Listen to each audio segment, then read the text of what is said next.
Peterbrook Chocolatier offers handcrafted European-style chocolates, classic truffles, and seasonal favorites to sweeten this Thanksgiving holiday for your family and friends, as well as customized holiday baskets for corporate gift-giving or hostess gifts. Locations include the historic shops of Avondale. The Community Foundation for Northeast Florida makes more good possible. Maximize the tax advantages and the impact of your charitable giving with a donor-advised fund, harnessing the expertise that only your local community foundation can provide. Learn more at jaxcf.org. Baptist Health is a proud supporter of First Coast Connect. Baptist Health, committed to building a healthier community for all of us. More info at 202-4YOU or baptistjax.com. This is WJCT News 89.9 Jacksonville. Up next, national and local news from NPR and the WJCT News team.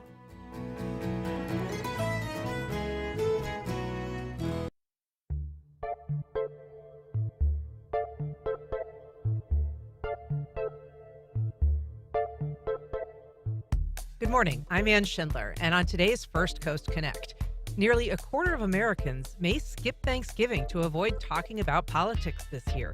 We talk about the reasons behind the new poll and discuss navigating the season with relatives on the other side of the political divide. Then, honoring the spirit of Mr. Rogers through an act of kindness. We discuss how you can contribute to the WJCT annual sweater drive in his name. And, well, it's definitely not a victory Monday for the Jags after a Sunday mauling by the Detroit Lions. What's next for the team's leadership? Join the conversation. Give us a call at 904-549-2937. You can also email firstcoastconnect@wjct.org or tag us on social. It's all ahead this hour after the day's news. Live from NPR News in Washington, I'm Corva Coleman. Leaders of G20 nations are meeting in Rio de Janeiro, Brazil. During their summit this week, they'll discuss issues of poverty, climate change, and income inequality. But Donald Trump's election is a factor. He has promised to thoroughly shift U.S. priorities on matters from global warming to wars in Ukraine and the Middle East. NPR's Carrie Kahn reports from Rio de Janeiro. President Biden is at the summit. This is President Biden's last G20 summit. He stopped in the Amazon before arriving in Rio, pledged U.S. funds for rainforest protection, and took some jabs at those he said would try and deny or delay America's clean energy revolution.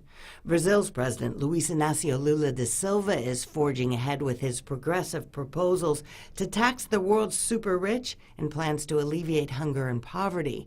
But Argentina's ultra-libertarian President Javier Milei, just back from a quick visit to Florida to personally congratulate Trump, could be the wild card. He's not expected to sign off on a final joint declaration calling for a wealth tax or curbing climate change. Carrie Kahn, NPR News, Rio de Janeiro. President-elect Trump has now named more than 30 people he wants to appoint to serve in his next administration. Few of them have been more polarizing than his choice of former Florida Representative Matt Gaetz for Attorney General. NPR's Luke Garrett has more. Trump's pick for the nation's top cop was being investigated by the House Ethics Committee for various allegations, including sexual misconduct. Gaetz has since resigned from Congress, making it unclear whether the committee's investigation will be released. On Sunday, House Speaker Mike Johnson made his wishes clear on CNN. The report is not finished. It's in a rough draft form, was not yet ready to be released. And since Matt Gaetz left the Congress, I don't think it's appropriate to do so. Speaker Johnson went on to say he has not discussed this with Trump. The president and I have literally not discussed one word about the ethics report, not once. In the past, the House has, at times, released ethics reports on former members of Congress. And some Senate Republicans are now saying they want to see this report on Gaetz. Luke Garrett, NPR News, Washington. The New York City Transit Authority is voting today on a plan to impose a fee on motorists driving in the busiest parts of Manhattan. New York's governor says it should be $9, but documents suggest that by 2031, the base toll will grow to $15. There is a lot of opposition to the congestion fee. New York Democratic Assemblyman David Weprin says it's a tax that will hurt more than motorists. The financial burdens associated with congestion pricing will shut down businesses across New York City or force them to pass on the added cost to consumers. If the plan is approved, the initial $9 toll will begin January 5th. This is NPR. And you're listening to WJCT News 89.9 in Jacksonville. Good morning. I'm Stephen Ponson. It's 9:04. Area surfers will celebrate the life of local surfing legend Joe Rowland this week. The 73-year-old Rowland was found on Pontbriand Beach November 7th with his surfboard still attached to his leg. He later died at a hospital. The cause of death has not been disclosed. Our partner News4Jax reports funeral services for Rowland have been set for 10 tomorrow morning at Community Presbyterian Church next to Atlantic Beach Elementary School. The traditional paddle out, where surfers will paddle out past the breakers to gather in a circle and share their memories of Rowland, starts at noon Saturday, November 23rd on the south side of the Jacksonville Beach Pier. Rowland started surfing when he was 13. He was elected to the East Coast Surf Legends Hall of Fame in 1998. Former Florida State Senator Frank Artiles is scheduled to be sentenced this morning for campaign finance crimes he committed as part of an election conspiracy. A jury found the 51-year-old Miami Republican guilty last month of masterminding a so-called ghost candidate scheme in 2020. The idea was to run a third-party candidate who would take votes away from the incumbent Democratic state senator, allowing the Republican candidate to win. And it worked.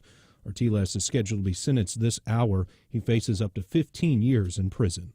This afternoon in Jacksonville, we're going to have sunny skies, highs in the mid-70s. Tonight, partly cloudy with lows in the upper 50s, partly sunny, highs in the lower 80s tomorrow, and rain returns to the forecast overnight tomorrow.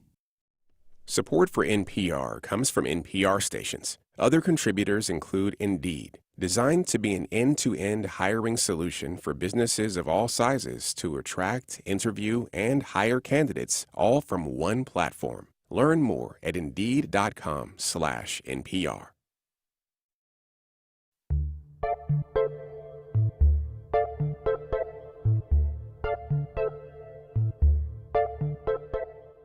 Support for First Coast Connect is provided in part by Baptist Health. Good morning. I'm Ann Schindler, and this is First Coast Connect. Today, after a contentious election season, we get expert advice on how politically divided families can temper their tempers this holiday season. Later in the program, celebrating the spirit of Mr. Rogers' Neighborhood with the annual WJCT Sweater Drive. But first, there was a time when politics and religion were off the table at family events, but this year, more than most, the nation's partisan divide is finding its way into holiday gatherings. To explain why this is happening and what we can do about it, I'm joined by Elizabeth Andersen. She is the CEO of OneJax, an interfaith organization devoted to restoring civility and respect. Good morning, Elizabeth. Good morning, Ann. I'm joined also on the line by Dr. Kimberly Allen, CEO of 90 Forward, a nonprofit working to end racism in Jacksonville. Good morning, Dr. Allen. Hey, good morning. Thanks so much for having me. Thank you for almost being here. We understand you're up against our favorite morning guest, the Main Street Bridge. In just a bit, we're also going to be joined by Nicole Davidson-Harshaw. She is a licensed mental health counselor with Dupont Counseling. She's also enjoying the Main Street Bridge this morning. But Elizabeth, I want to start with you. There was a recent poll that found that there are a lot of people thinking about the elections this season. 64% of Americans say that the election is impacting their holiday plans, and almost a quarter of people saying that they may skip Thanksgiving altogether just to avoid, dealing with people on the other side of the partisan divide that are their family members. It's a lot more than we've seen in years past, even though there is this sort of precedent about don't talk politics during the holidays. I think there used to be that precedent. I think over the years, we've become much more willing to lean into political conversations because that's our squad, that's our group, right? We've moved away from other ways of identifying, and polarizing politics has really become an identity for so many people. And so it's hard to come together without that playing such an important role in the conversation. This is something that, is impacting people. People are starting to think about, but it is, pretty soon that the holidays are coming. And I'm curious. I mean, you say that people's politics have become such a part of an individual's identity, and they seem to think that this is kind of their own making. I'm curious what your feeling is about that. I mean, who ultimately benefits from people being as polarized and as politically minded as they are currently? Yeah, I mean, I think I'm not sure who benefits. I'm not sure that any of us benefit really, unfortunately, when we continue to promote the deep divisions that we've seen in our society and in our community. We used to be able to find shared common ground to recognize that identity is complex and maybe we disagree in some dimensions, but in other places we align. And we've forgotten how to do that. We've forgotten how to suspend judgment in conversations and seek common ground. Yeah. I think that there's a change. I often reflect on just growing up as a child that you would spend the night, for instance, at a friend's house and you wouldn't know who their parents voted for. You wouldn't Right. know their politics. And in my own children's experience, it's almost impossible for them not to know that information. It's not something that I ask them to seek out, but they kind of come equipped with that knowledge because it's so front and center. Yeah, and I think that that's what I mean. It's hard to hold space, especially safe space. And I've heard a lot about this idea of safe space with folks that maybe you're not sure if they think differently than you do, or if they have a different political perspective than you do. And so it seems like if I don't know who you voted for, then I don't know if you're a safe person. And unfortunately, we've forgotten that we're, believe it or not, 100% humans. You know, that this idea of shared humanity and that there are probably values that we can agree on, it's just been lost. Yeah. Um, Dr. Kimberly Allen has joined us. I'm glad to say that you're here, and I know that it was a little bit of a rough entry this morning, so thanks feel for like doing that's becoming my signature. It's all right. It's not a bad signature to have. 90 Forward has had, some of the most difficult conversations in this community, those around race and identity, and racism. How is this different? The idea of political discussions forming rifts in families. Honestly, it's not all that different because especially in this moment, race is definitely a part of the political conversation. And so where these topics intersect is sure to make for some lively discussion. And what we are really trying to help people to navigate is, we don't want to turn Thanksgiving into a food fight. How can we, sit around the table and have these discussions, as Liz said, it's not so foreign anymore to be having these conversations once you all get together, especially after being isolated in a pandemic for so long. Now everything is sort of on the table, literally in terms of what we discuss in our families. And I think it's just we're trying to equip everybody with skills and tools so that they can have the discussion and have it in a way that does not create further divide within their families. I want to ask you a little bit about identity politics. It's something we hear about a lot lately. And I think there's different ways to look at that. But certainly one of them is that people very much imbue their politics with their own sense of identity. And so if you, for instance, are, an LGBTQ individual, that your politics are sometimes work hand in glove with that identity, and you don't vote separate from it. You kind of internalize that. Not everybody does that, but certainly that's more common than it used to be. And it seems to be part of the reason that when people have political differences, it is so tender, because it isn't just about what's your position on taxation. It's about who you are as a person and whether that identity is being recognized. Well, I think, quite frankly, I think identity politics has always been a part of it. It's just the default in the mainstream of what identity is that is coming, I think, a little bit to the surface now more, because even if you are working class, that is an identity that you carry, and you might be voting because as a working class person, you want to see particular things happen as part of the governmental structure.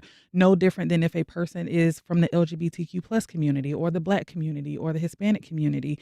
There are things that are being decided politically that are going to impact them as their identities intersect with the government and its role to protect, serve, and make sure that we all have the rights to life, liberty, and the pursuit of happiness. So it's no different. I think we all are bringing our identities into how we decide to vote at the end of the day. What are you hearing? I mean, anecdotally, I've heard of a lot of people relatively speaking, say that they're not going to be celebrating the holidays with their family members, that they can't abide their politics for one reason or another. And even if they're not outright canceling, they're talking about it. What are you hearing in your own spaces, in your own lives, as you approach these holidays? I'm hearing a lot of the same, right? And I think we are just, no matter who you voted for, you committed all in to that space, right? I think there are a lot of people that it's just too raw one way or another to bring it all up right now. And so I think that there is, a sort of self-preservation moment of, I just need to have peace in my holiday experience, and I don't want to squabble. Yeah. I want to take a call from Don on the north side. Good morning, Don. Go ahead. Yes, thank you for taking my call. My question is, we're hearing a lot of people talk about how the Democrats didn't have the right message to get enough voters, and how the Republicans ran a campaign that used emotions and fear-mongering. But my point is, why is it that most of the population in the USA cannot see what happened 4 years ago at the Capitol that was attacked, which Republicans 4 years ago called Trump morally and ethically responsible for that, what happened to overthrow democracy in our country? And I'm trying to understand why American people are voting for someone who did that. To me, it seems like we're losing our values in America. It seems to me a little I have no words for it. I'm just trying to figure out what happened. Yeah. Thanks, Don. Kimberly, this is the question that comes up a lot. What if it's not just a political difference, but sort of a moral assessment or a judgment that somebody is passing or believes has been passed upon them? So we are all making judgments every day. I am a firm believer that we are never judgment free. I think, but what we can do in the moment to really sort of wrestle with that is to call those judgments out, like be explicit in what those judgments are. Quite frankly, if you are making some sort of like, because you voted in a particular way, this is what I think. Now, I want to, create the space for us to have dialogue about why or why not, my judgment is correct. And we sort of disentangle that and wrestle in the messiness of that.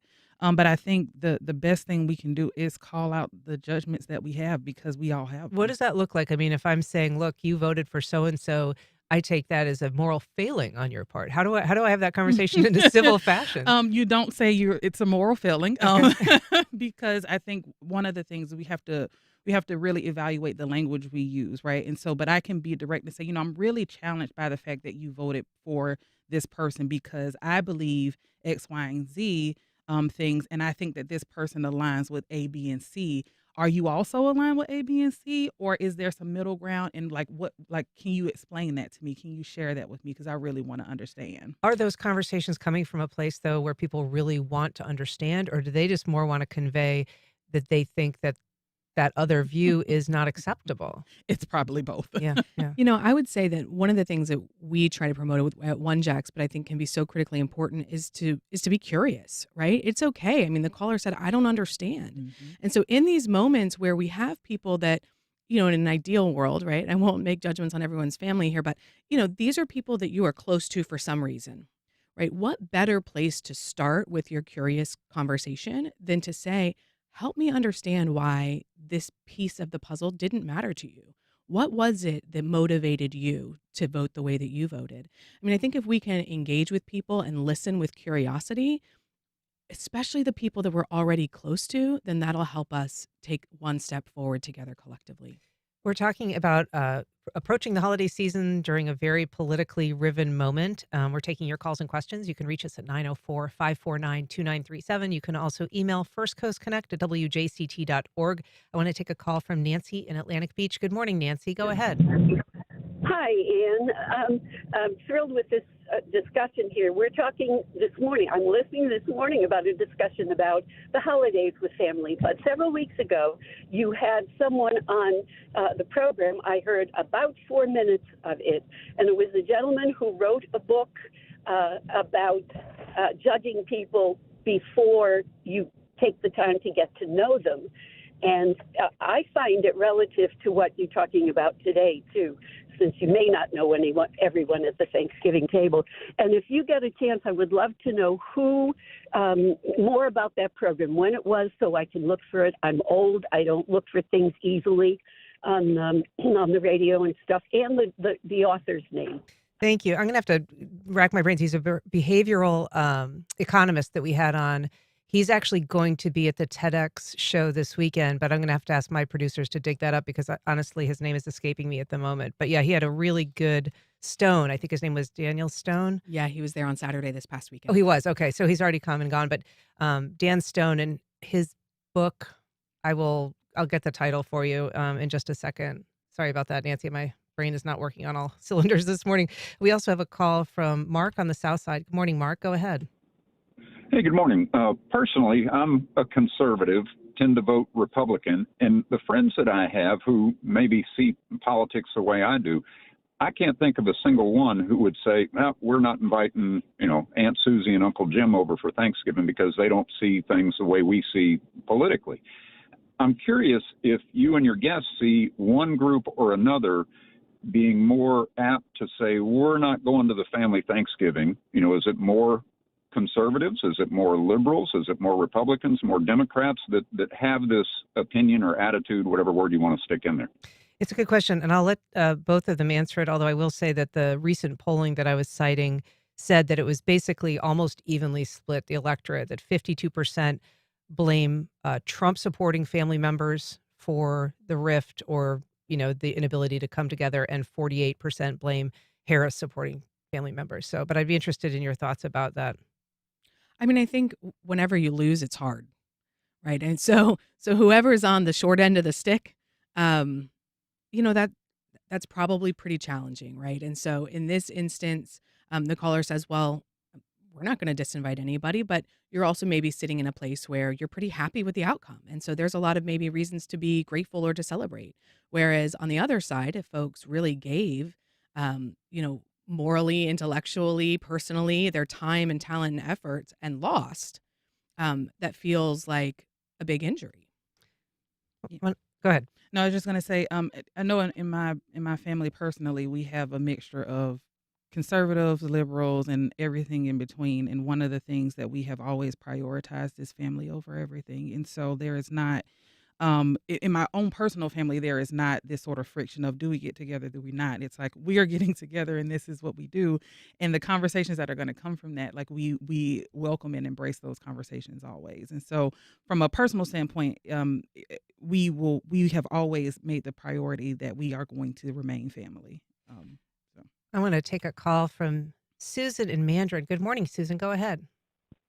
Yes, for all the reasons that everyone has already said, I'm really hurting about Trump being elected, that people voted for him. And then I take a walk in my neighborhood, and some people are leaving their Trump signs up. And you could say this is a personal flaw of my own, but my peace is disturbed by seeing their Trump signs. And would it be inappropriate for me to ask them to take them down? Interesting question. Kimberly, I'm curious what you think about that. I think first and foremost, whatever the HOA rules are what are going to apply there. And I also think people have the right to free speech. We might not like what they have to say, and we might not agree what they have to say, but part of what is beautiful about this country is that we do have that right. And the election results are what the election results are. We can't deny that he won the majority popular vote and electoral college. Well, what do you think about her, just because it raises her blood pressure, asking her neighbor, would you take down the sign? Do you think that's appropriate?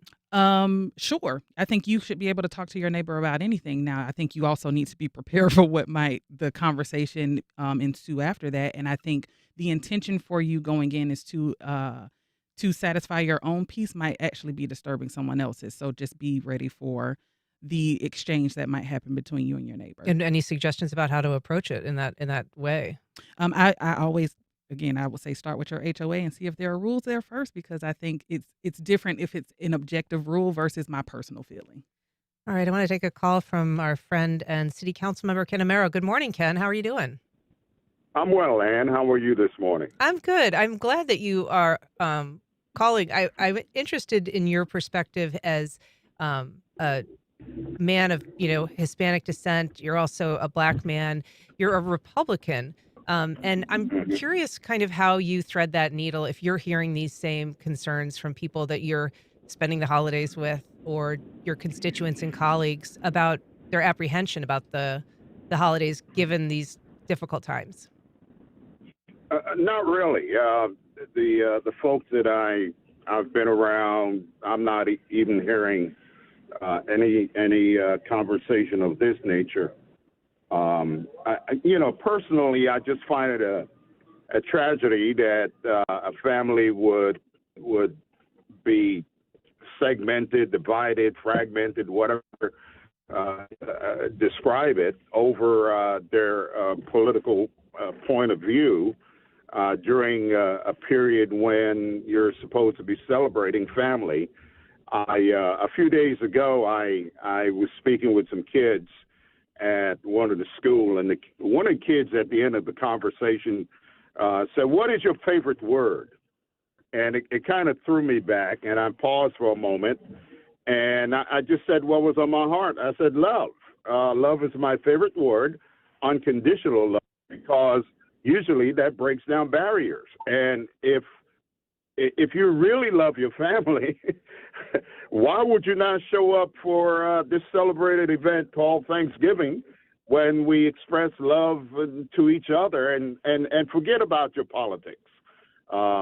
Unfortunately, as one of your guests pointed out, we've reached this chasm, this great divide coming out of 2020, and now it's been magnified because of the political outcome or politics as a whole, and how we've so emotionally sunk ourselves into this side versus that side, and not being pragmatic about who we are and the fact that we're still, human beings, that we still have an uncle, a father, a mother, sister, a brother, and we've compromised that because of our emotional commitment. Ken, I want to ask you, though, there are families that have been broken because of politics for the last several years now, and it isn't just, this holiday season. There are, certain assumptions that we make when dealing with our relatives. Some people feeling that very often we're talking about things like conspiracy theories, perhaps sometimes beliefs that other people don't find reasonable. How would you suggest addressing that if you're talking about sort of a fundamental difference in the way people view what we quote unquote call reality? I would never profess to be any counselor or anything of that nature, but well, you are a mediator, right? You are a mediator. You've worked. I am, but usually I in the mediation process, what I get to is what will it take to resolve the differences? How do we come to the place where we can agree to disagree, but still be kind and decent and friendly with each other? Except we may disagree on that, and usually when you get to that place, that's not the subject we'll ever have a conversation about, because we have our own positions on it. And I guess that goes back to the lack of civility, the place as to where we are, where we've become so dogmatic. It's my way or the highway kind of mentality, if you will. But I listened to what you were saying about the survey, and it's just it's such a tragedy that that's where we are. And I like Dr. Allen, me personally, the family is so important to me that I would not do anything to cause a divide in the family. Kimberly, it sounds like Ken approaches it somewhat like your family does, which is, family first, and all of this other stuff is just kind of something we'll work through. Is there any suggestions you have about how to kind of get to that headspace? Honestly, it's one that has been instilled in me from a kid. And you've heard me, Ann, talk about my upbringing, but my grandmother passed away earlier this year, and she and my grandfather were the people who told us that that family is everything. And so the idea for us to come together was a no-brainer. She passed away in January of this year, and I would not think of not getting together with my family because of how the political environment turned out. We can have those discussions. We can do hard things. I think we sort of let ourselves off cheaply if we feel like we can't sit down and engage. It doesn't have to be disrespectful. It doesn't have to be heated. It will be charged, I'm sure, because everybody's so passionate. And at the end of the day, I'm sitting across from my mother, my brothers, my aunts, and my uncles, and my cousins, and those are folks that I have, decades of history with. I would never, at the end of this, still want to walk away and not be in relationship with them. And to Councilman Amero's point, we certainly can. There are things we will agree to disagree on, and I have no problem with saying when I've sort of reached my end, they have no problem with telling me when they've reached their end, and we are still family. Elizabeth. Yeah, I mean, I think that there is a reality to having to mediate, as Councilman Amero points out, right? That at the end, there is a shared interest in the outcome. There is a reason that we are working through this. And in family, it's because you're family, right? Blood is thicker than water. But as a community, it's because we're neighbors. As a country, it's because we're Americans. And so there is reason for us to sit down and have these hard conversations, to listen with curiosity, to maybe not have judgment, but at least suspend it for a moment so that we can hear each other. We can walk away and disagree, right? We can judge that other person, but let's at least try to figure out how we move forward, because when the trials and tribulations come, and they will, no doubt, right? It always rains again. How do we get through that together? Whether you're family, whether you're neighbors, or whether you're Americans. And your group, I mean, both of your groups really aim to try to take the local experience, the individual experience, and broadcast that into a larger area and a larger arena, just to sort of help, develop relationships or even sustain democracy. What do you think is happening? I mean, what is your fear, Elizabeth, if people this season say, I'm taking a break, I'm not going to do it, I'm not up to it? Is that fundamentally contrary to sort of the goal of OneJax and the initiatives that you put forth? I mean, sure, I can say it's contrary to the goal of OneJax, but I think that as people, as humans, where will we come together and say enough? Like enough of being exploited and divided for somebody's political gain, right? I mean, there is more that we have in common. There is more that we can do together. There is strength, even in our diversity, that we can harness for the good, and for better. And so we have to decide as individuals, Republican, Democrat, conservative, liberal, that we are not interested in continuing to be so divided. I want to bring into the conversation now Nicole Davidson-Harshaw. She's a licensed mental health counselor with Dupont Counseling. Good morning, Nicole. Thanks for joining us. I want to just ask you, when you're hearing about these sorts of concerns, do you have some boilerplate advice that you give to people in your world, in your counseling? So, a lot of individuals, good morning, by the way, and thank you for having me on the show. Sure.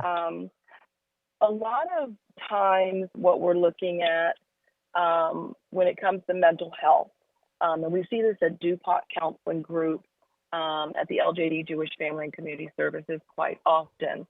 As a counselor, we see that a lot of emotions can come about when it comes to living in a very real politically polarized, society. And it can exacerbate those feelings that are sitting dormant, or even the ones that, people don't know they have, or as well as the ones they do. This could be irritability, hopelessness, feeling like they can't get enough sleep. So they're walking around and they're fatigued, or they're easily distracted, so not able to concentrate. And in having those experiences, when they're around family gatherings, they very much could be defensive and avoidant, kind of shutting down, as well as just kind of not knowing what to say and how to respond. And so there's that heightened sensitivity, kind of behavior. And all of these things come about because it's such a polarized political situation. And we're just living in those times right now when it comes to those moments. So people are going into these events possibly with some apprehension. Kimberly, one of the things that your group is putting together is an event that's really specifically targeting kind of Thanksgiving and coping with it. And we know that there's a lot of variables. I mean, people are often drinking. There are families that are not maybe going into it with this whole idea that you yourself espouse. They're fractured families. They have difficult histories. This can just kind of pick away at those difficulties. Yeah. I always say first and foremost, please take care of yourself. Know yourself, know your limits. That is first and foremost. I never ask anybody to put themselves in a compromising position to have these conversations. You have to be willing and able, from mentally, physically, emotionally, spiritually, all of these things, to engage. So if you are not there, like, full stop, don't subject yourself to that. But if you are wanting to still engage in these conversations and you just need some practice, need some tools and some language and things to help, we are hosting tomorrow at 6 p.m. It's called Gobble Gobble Let's Not Squabble.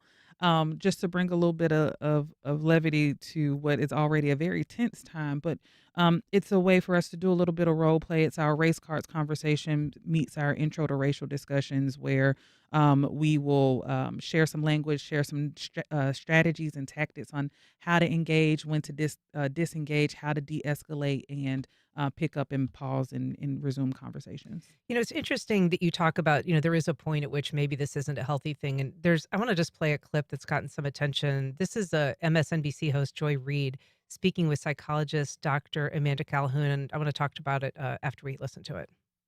If you are an LGBTQ person and you know someone in your family voted essentially against your rights, or you're a woman knowing that, this man was calling people the B word, J.D. Vance was literally calling Kamala Harris the trash and said, we're going to take out the trash. I know a lot of Black women were incredibly triggered by that. And if you then meet somebody and they voted for the people who called you trash, or if you're Puerto Rican, and someone voted that way, do you recommend, just from a psychological standpoint, being around them? We got the holidays coming up.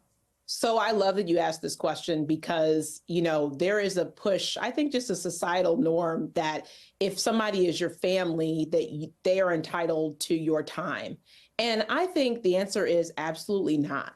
So if you are going into a situation where you have family members, where you have close friends who have voted in ways that are against you, like what you said, against your livelihood, and it's completely fine to not be around those people and to tell them why, to say, I have a problem with the way that you voted because it went against my very livelihood, and I'm not going to be around you this holiday. I need to take some space for me. So, Elizabeth, I'm curious what your thought is on that. It sounds like both of you, all three of you, kind of have this idea that there's a better, good that we could pursue, and that there also needs to be an understanding that some spaces are not going to be healthy. Yeah, absolutely. And I don't think anybody can answer that question for you except for you, right? And I think it's absolutely okay to say, you know what, this just isn't the year. And take all the time you need to take. If you walked out of this election and you are heartbroken, or you are angry, or you are tired, then please rest. Please rest and recover and do what you need to do to take care of yourself, because we can't do this together unless we do this individually first, right? We can't show up in space, in community, and no man is an island unless we take care of ourselves first. Nicole, I'm interested in your thought on that as well. Yeah, I very much would like to weigh in on that, and I appreciate you asking. When it comes down to finding ways to curtail your responses, it's important before you even leave home, to commune and join within that family gathering, to allow yourself to rehearse maybe something that you want to say. Know your trigger points. I know distinctively, as a licensed mental health counselor, it's very relevant to let yourself know when you are activated, when something genuinely bothers you. And so even in that instance, it's okay to say when it's not okay. Physically walking away is just as relevant as mentally walking away.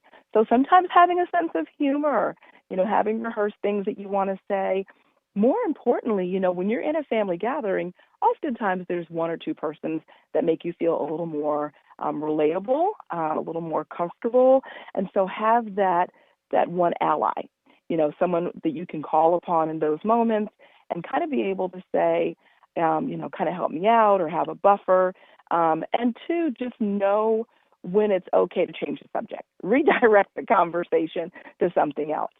I would even go so far as having the leaders of the family. You have those family individuals that really are the people that are the elders or what have you that can say, you know what, before we begin the evening, this is what we're going to do. This is what we're here for. It's Thanksgiving, it's a holiday, however we choose to celebrate it. But this is where our focus is. We're going to put all that other stuff outside the door. And today it's about us. It's about being thankful and grateful, and give yourself that measurable honesty from the inside. But we do want families and individuals, any viewers of themselves or anyone that they know that's struggling during this time, to know they can contact us at jacksonvillecounseling.org, and they can allow themselves to get the support they need, be aligned with a counselor from Dupont Counseling Group, and not feel like they have to go it alone, because your feelings are real. Yeah. And they are a very true conversation that you're having with yourself. Yeah. Kimberly, you're nodding quite a bit, and it seems like perhaps you agree with the idea of sort of setting a holiday truce, just establishing that from the outset. Yeah, I think I call them ground rules or rules of engagement. I think those are really important at the onset.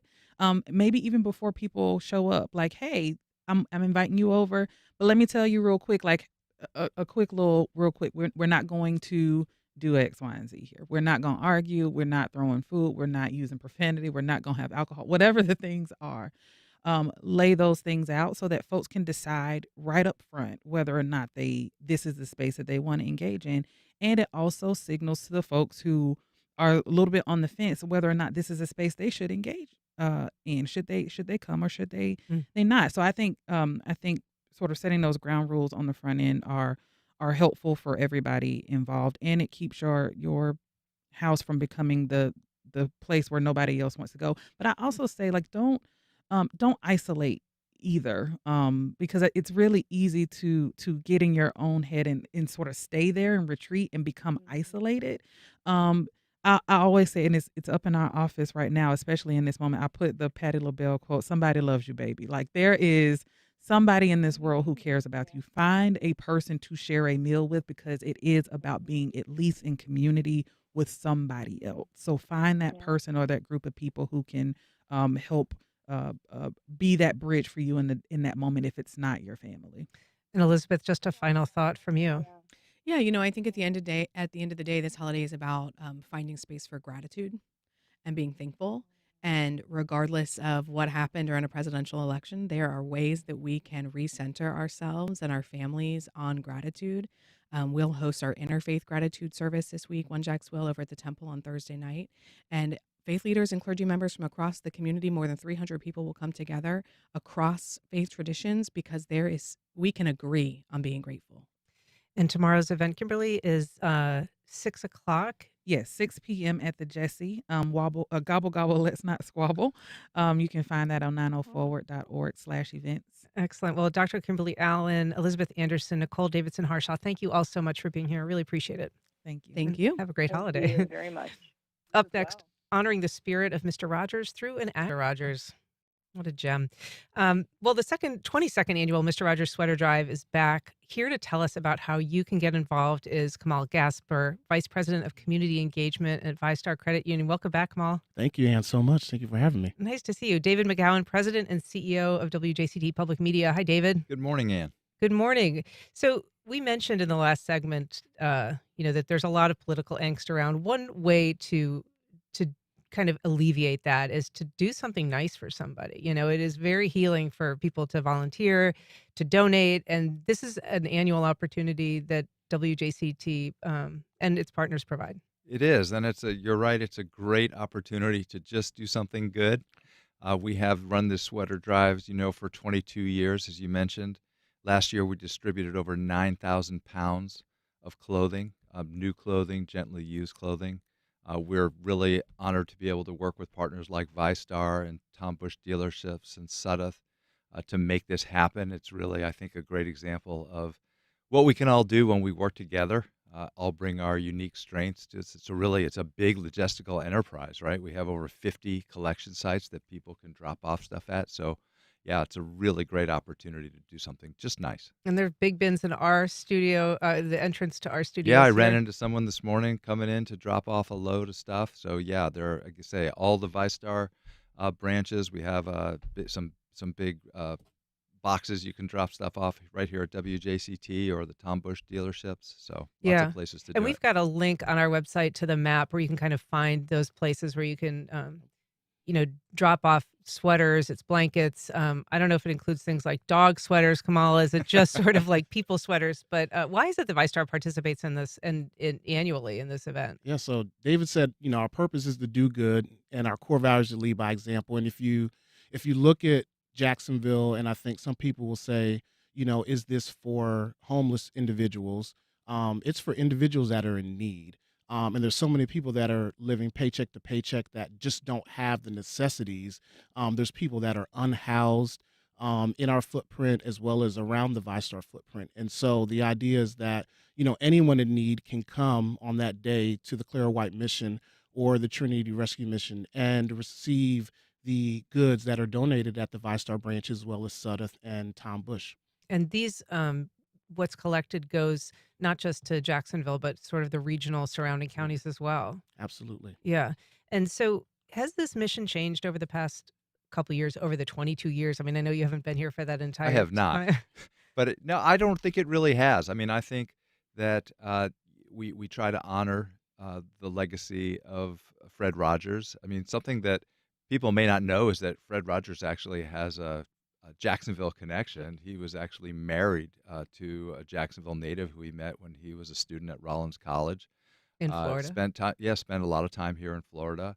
And so we, really look to his example of caring for kids, caring for your neighbors is something that we try to aspire to. And so this is an opportunity to do that, remind ourselves every year, as Kemal said, that there are people living right here who simply don't have the necessities that they need. And it's an opportunity for all of us to pitch in and try to provide that kind of just helping hand. Yeah.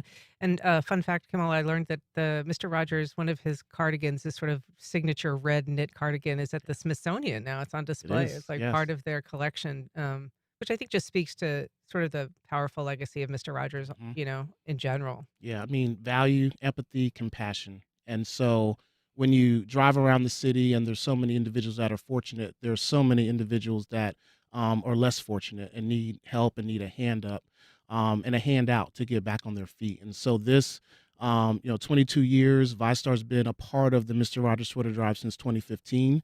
But David mentioned it, 9,200 pounds of items going back to the local community. So we're looking to top that this year. And it's a great way just to give back and doing good for the community. So just to reiterate, you can drop off gently used sweaters, jackets, or blankets. You can drop them off here at WJCT Public Media, at VyStar Credit Union, Sudeth Moving and Logistics, and the Tom Bush family of dealerships. This goes through the end of the month? Yes, November 30th. All right. Well, David McGowan, Kemal Gasper, thank you so much for being here. I hope it's a great drive. Thank you. Thank you. All right. Up next, what a dispiriting loss could mean for the Jags' upper management.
Terrell Hogan Law. I'm Wayne Hogan. Accidents can happen when you least expect it. For decades, our attorneys have dug out the facts to help juries decide who's at fault. More at TerrellHoganLaw.com. Life South Community Blood Centers, providing blood and patient services to the local hospitals, serving patients in this community. Donating blood with Life South helps save lives. More at lifesouth.org to find a blood drive near you. On the next Fresh Air, actor and stand-up comic Jimmy O. Yang. He co-starred in the HBO show Silicon Valley and the film Crazy Rich Asians. Now he's the star of the new television show Interior Chinatown, based on the National Book Award-winning novel of the same name. Join us. Today at noon on WJCT News 89.9.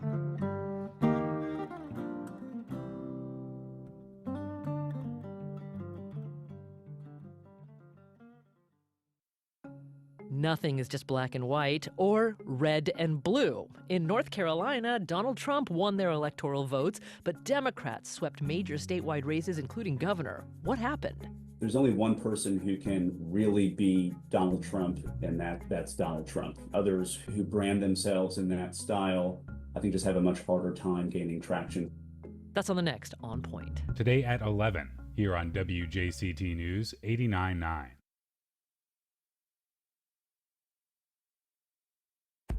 As President-elect Trump makes his cabinet picks, we're getting a clearer picture of his hopes for a second term. What plans are already underway? I'm Jen White. For the next installment of our weekly politics series, If You Can Keep It, the latest on the new administration and who's shaping it. That's next time on 1A. Today, starting at 10 on WJCT News 89.9.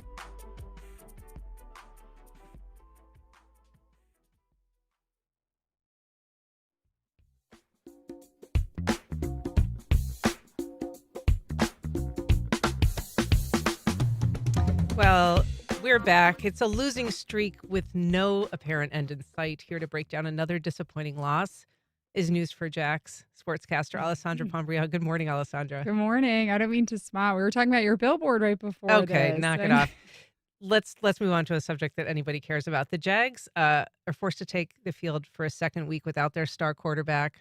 I'm glad you're amused.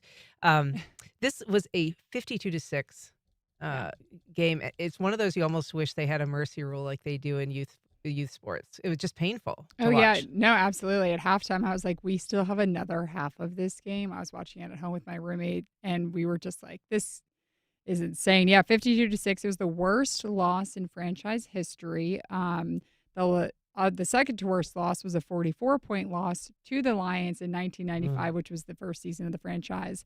And the 52 points are the most allowed, of course, in franchise history. That's just got to be agonizing to continue to be on the field while that's happening to you. Oh, what yeah. are you hearing from the absolutely. team members? Like, they said after the game, they're frustrated, of course, they're disappointed.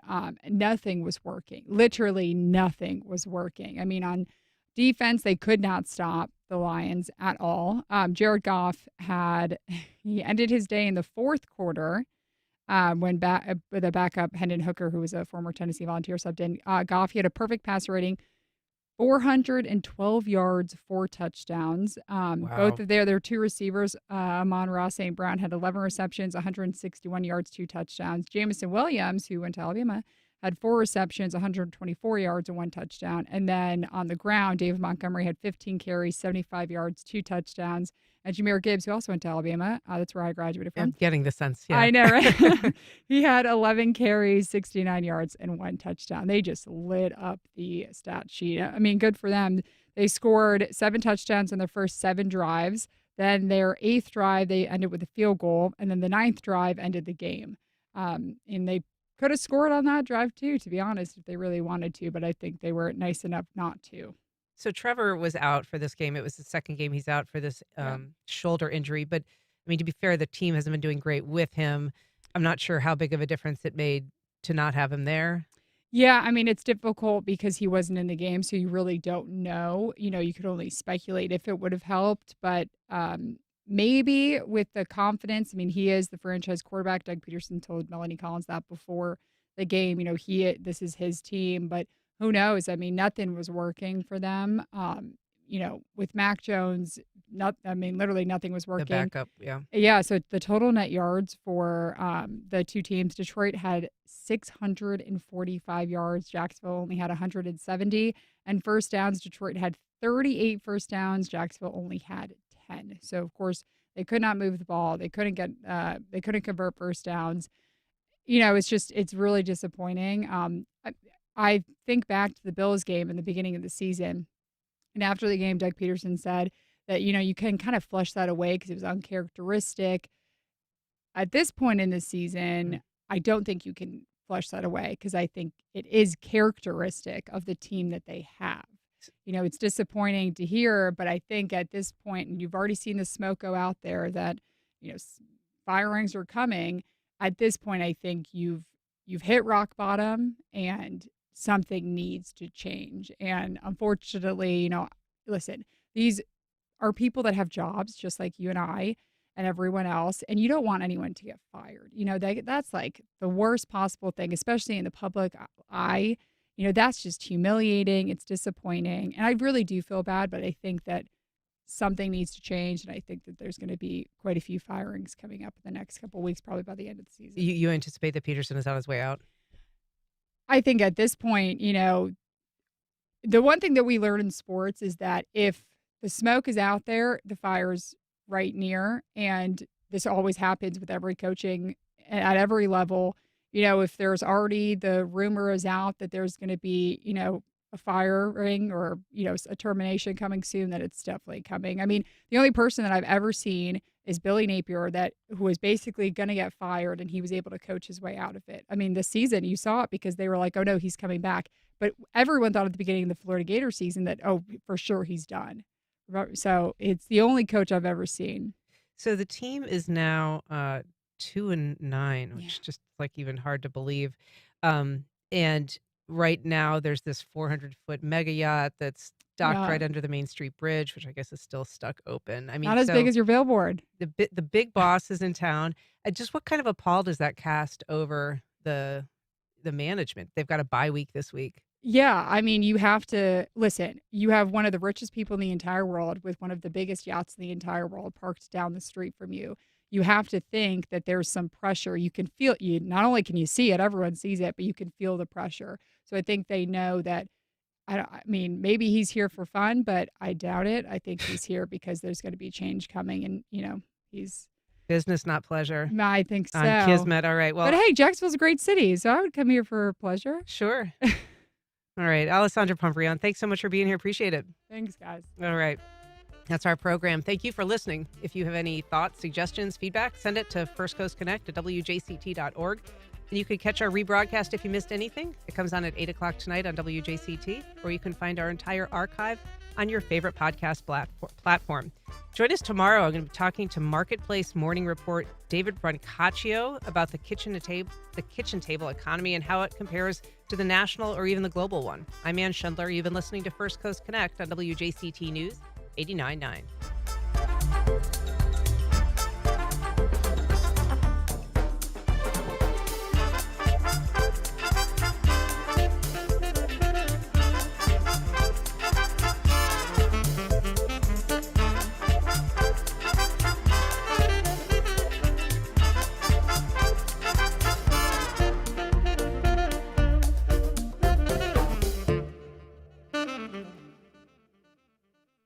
Support for First Coast Connect is provided in part by Baptist Health.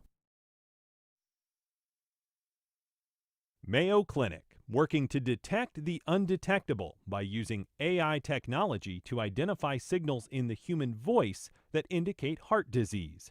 More at mayoclinic.org/Florida.